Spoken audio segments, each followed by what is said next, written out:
Hi, I'm Henry the Hoover, and I'm Sweet Tooth 1967. How are you doing? Today we're looking at the pros and cons of owning a Henry Hoover. First con is the weight. Oh my god. It's coming in at ridiculous weight. It's 17 kilos. So that's another problem. Right, so on with that.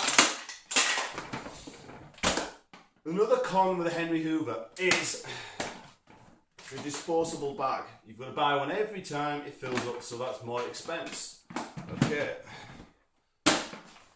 The big metal handle thing keeps coming off and hit me in the face and fall down the stairs. Really painful and annoying.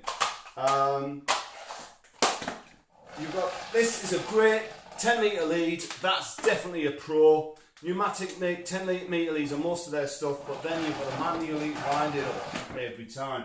The tools itself, there's no way to put them on a Henry or the hose itself. Another annoying part of it. The machine runs, it's a very quiet machine. It runs at 600 and 1200 watts. Very economical run. Really well built machine. Great leg wheel, dragging around and that. What else can I say about it? That's it really. The problem with the Henry is if your upper body strength isn't there, you're going to find that it's going to be very tiring doing the housework.